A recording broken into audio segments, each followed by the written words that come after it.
Hey, it's Nay. All right, so welcome to Nay's Little Garden. I went and made a purchase, and I wanted to talk about what I purchased, the why, the potential downsides of this purchase, and what I'm going to plant in said purchase. So, grab you a drink and a snack, and let's hop, skip, jump right into it.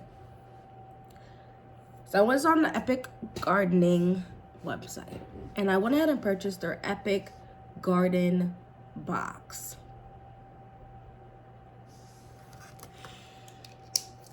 It's not going to ship for a few days. I probably won't get it until the new year, and that's perfectly fine. It's winter, right? I like Epic Gardening. I think Kevin, I believe his name is, he's the owner of that, and Botanical Interest. I think in one of my previous videos, I mixed up Botanical Interest and Baker's Creek. Those are two totally different seed companies. I believe Kevin owns Epic Gardening and Botanical Interest, and I also shop at Baker's Creek, and I like them as well. I think that, and I could be wrong, but I feel like they're trying to cultivate with Epic Gardening a very not unoverwhelming buying experience for newer gardeners or gardeners who want to have a very specific set number of varieties and things that they want to grow in their garden. It's not, I mean, it's also just a smaller business, newer business, so they might not just have the varieties yet, but I do think that's kind of what they're trying to do. And so they have raised beds. The raised beds are kind of expensive, and that's fine, because I hear very great things about them. The metal raised beds, I hear very great things about them, and you get to see them being used on the Epic Gardening YouTube channel. Like they have them in their yards, and they do a really good job about showing how you can go about using it and successfully growing things. Now, this Epic Garden box is not a metal raised bed. It's a wooden raised bed. I don't have many wooden raised beds in my garden. I have one that I built. No, I'm bugging. I have one outside of my polytunnel that I built, and then a couple in my polytunnels where most of my raised beds are. So I have 1, 2, 3. I believe I have 3 or 4 in my polytunnel. I built those. Now, I have no issues with wooden raised beds at all. I think that you could definitely get a more accurate square footage with a wooden raised bed because they have the sharp corners, right? The square corners versus a lot of raised beds. For some reason, they round out the corners or actually make it oval, which is definitely an interesting choice. So I purchased the Epic Garden box, and I purchased it because it's on sale. It's 50% off right now. That's the primary reason why I purchased it. The price was about $45 or $57 after shipping and tax, right? So we're within the $60 range to get a garden bed. It's made with Nordic softwood. I don't really hear anybody when you're building your raised bed talk about this Nordic softwood, but I can't imagine that they're going to give us wood that's not going to be decent wood. I'm unsure of how long this is supposed to last. I'm not really going to super stress it. It is a small raised bed. So it's 47 inches by 31 inches by 8 inches. So 47 inches is just under, I think, 4 feet. Just under. And then 31 inches is 2.5 feet. I think this measurement is very interesting. And then it's only 8 inches off the floor. Now, this seems like they want you to need to stack this basically, because 8 inches it's not really enough to grow anything of real substantial growth, right? What do I mean? So like even like the green stalk planter pockets, I believe are at least 10 inches deep, and this is only 8 inches deep. So they say you can stack these, so it's almost like you have to get two to stack. I'd be interested in them doing a video of talking about what you can grow in these with just one, because 8 inches just seems so short.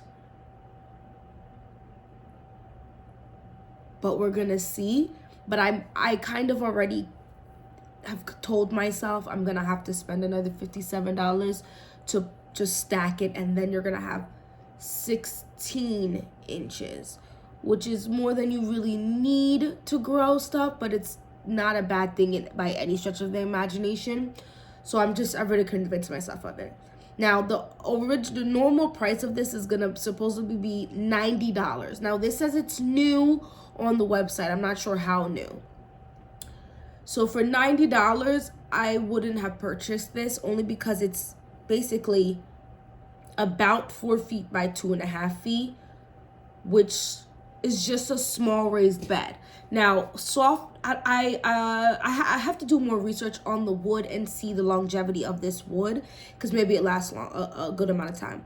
What was interesting to me, the most interesting, well, two things are super interesting. The first thing that was super interesting to me about this, which is one of the reasons why I bought it, is that it looks to be accessible to people who maybe have like, it's just more accessible. So you have 4 wooden boards with metal hinges already attached to it, and then 4 metal pins.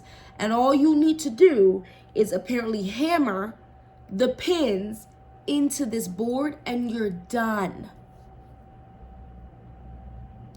So you don't need a screwdriver, screw gun, nothing. You just need a little hammer, and you can get hammers for really good prices, and hammer that thing in there 4 times and it's done. So accessibility, this sounds top tier, because if you are gonna build your own wooden raised bed and you're using screws and stuff, obviously this is gonna require you to have dexterity in your fingers and those type of things, as well as if you're gonna do or if you're gonna do the ones with which I have in my one outside of my polytunnel, where I got the bricks that have the grooves in it. Those things are heavy, right? Or if you do a metal raised bed, it's a little bit of a process, because you have to sit there.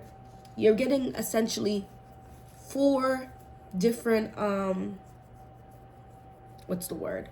You're getting 4 different planked metal sheets, and then you're gonna have these like sections, little sections that you have to screw. So there's like 2 to 3 screws per side, like of one thing. So you're screwing for a hot minute, and you got to try to hold it up. And when you're doing it by yourself, it's just gonna be, it's a longer process, because I built, I think almost, if not all of them, almost all of them by themselves, which is that an animal? Oh, it's a bird. I was like, is there something like sneaking across my yard? It looks like to be a little, oh no, a chipmunk. Interesting. Oh my goodness, so cute. They're so tiny. Oh my gosh. Anyway, so I got distracted. Back to what I was saying. It looks just to be super accessible, because the metal raised beds take time, and if you're doing it by yourself, it's gonna take even more time. You're gonna have to have both hands. You have to have the screw gun trying to screw it in. It's just a really long process. And then at the end of that, if you have anything more than 4x2, they're gonna come with like little pole things that you put in the middle to help keep it from bowing out, right? When you put the soil in there. So I'm assuming they made it smaller also to avoid the necessity for that.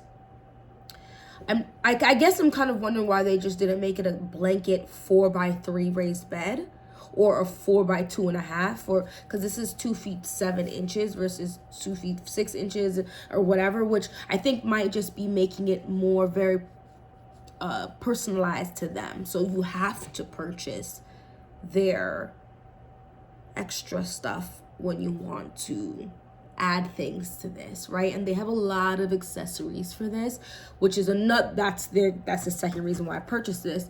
I can just go over here and I know the accessories are gonna exactly fit this. So they have like a little trellis that goes upright. They have a frost fabric. They have the shade cloth. And they have something else that is literally specifically for this epic garden box. So if you have the coin, you can really jazz up your stuff, your garden box, and fit it to just about anything. As well as you really could also take the time to one page period, get the one garden box, second page period, get the second garden box, third page period, get the trellis, and you don't have to buy everything all in one go. And they said it's stackable as well as you can add to it, right? So it's almost like you're putting one box right next to the next box, and now you're gonna have almost 8 foot by, and it'll still be the 2 feet 7 inches. And because it's like 2 separate boxes, so all 4 sides have the wooden thing, there's no worry about having to add an extra pole in the middle to keep it from bowing or anything of the sort. So I do see the point of it, which is why I went ahead and purchased it. But I also see the potential downsides of that, like I've mentioned already. So I've kind of written out here what I think I'm going to grow in this. And I said I think because I reserve the right to change my mind, right? It's a small thing, but there is quite a bit you can grow in here. And I'm going to treat this like a solo garden box, right? A solo thing. So instead of being like, okay, I'm going to grow a bunch of tomatoes or a bunch of peppers or whatever, I'm going to grow a bunch of different things in there, right? So as of right now, this is what I have for it. I have a basil plant.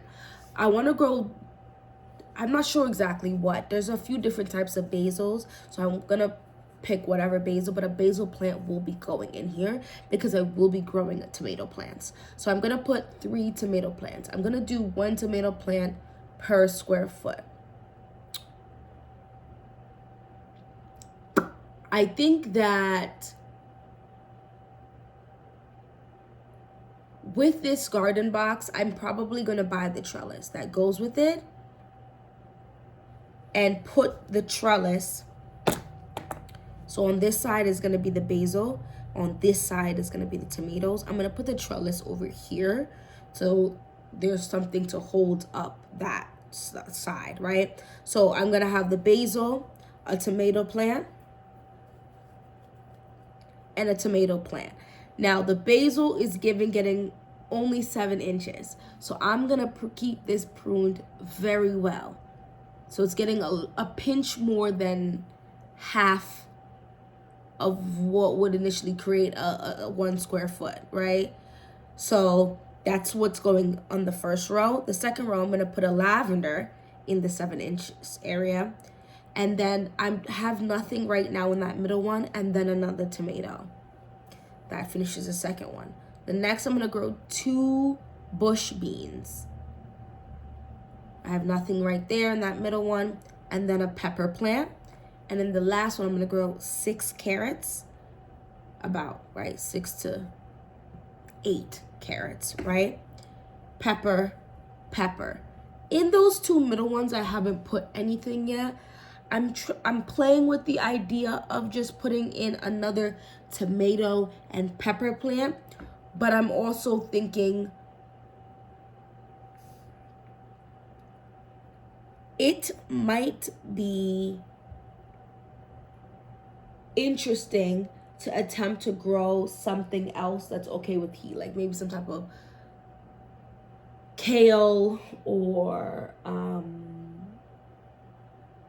maybe like a broccoli, but I would have to chop that broccoli before I feel like the tomatoes or peppers would come into full harvest. So those are things I'm messing with, but I think I'm probably just gonna put a tomato and a pepper, but it might perchance be like a dwarf.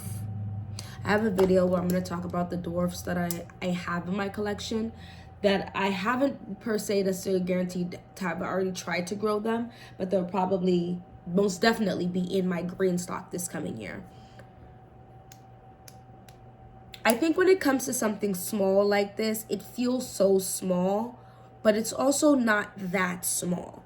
So I think Kevin had said at one point, I think in a video of like 2 years ago, whatever, he had said like, oh, like per adult, you would do like a 3x3, I think he said, a raised bed for one adult per adult or something like that. And then a kid, I think, would get like a 2x2, and that would grow enough produce to last like, actually, I don't remember if he said for the whole summer or for that whole rest of the year or something. Because it does grow you. Like, I'm sitting here looking at this.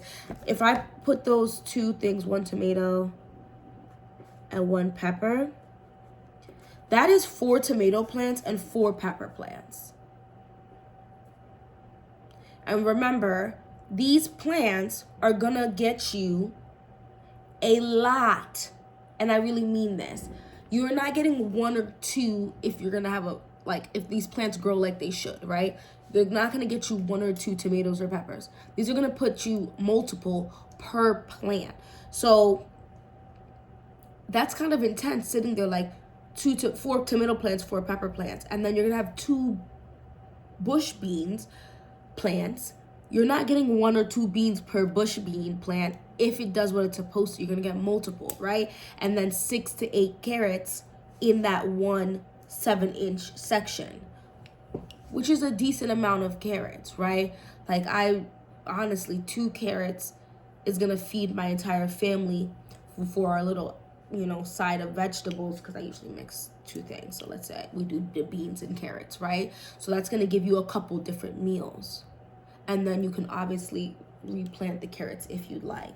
So that's something to keep in mind. The basil is going to go with the tomatoes or the peppers or whatever. So this is it's a decent size, especially if you're starting out. This is going to be something that I think is going to be very easy to recommend to you, because it's very easy to put together. It has you can go ahead and purchase all the accessories with this. The 8 inches, I think, is the biggest thing that throws me, because that's very small for a raised bed height, or very short, for a raised bed height. I'd be interested in knowing your feelings on this, on what you think about this. I couldn't find anyone who has this Epic Garden box on YouTube talking about it, so I'll make sure to show it to you when it comes in and what I think of it, and then I'll make sure in 2026 to show you what things grow in it. But like I said, I'm gonna definitely purchase a second one. I'm definitely gonna purchase a second one and stack it, so I'll have 16 inches, because I don't think, like, I wouldn't be able to plant carrots in this. 8 inches is or I would do the Parisian, or the shorter stubby carrots, like the shorter, fatter, stubby carrots. Those would be the ones I would grow in there. Maybe you could grow like radishes in there in just the 8 inches. Like, I would, because I'm gonna lay down cardboard at the base of this, right? So it wouldn't go past the 8 inches the first year. But yeah, let me know what you think of this. And have you ever heard of Nordic softwood being used for raised bed? And how long do you think it's gonna last? It does say that it's also like stainable and paintable, which is cool, especially for people who want a certain look and aesthetic in their garden. Anyway, thank you so much for watching this whole video. Don't forget to hit that like button and subscribe. I'm new to this, not yet new to this, but I will be one day. And hopefully I see you in my next video. Bye bye.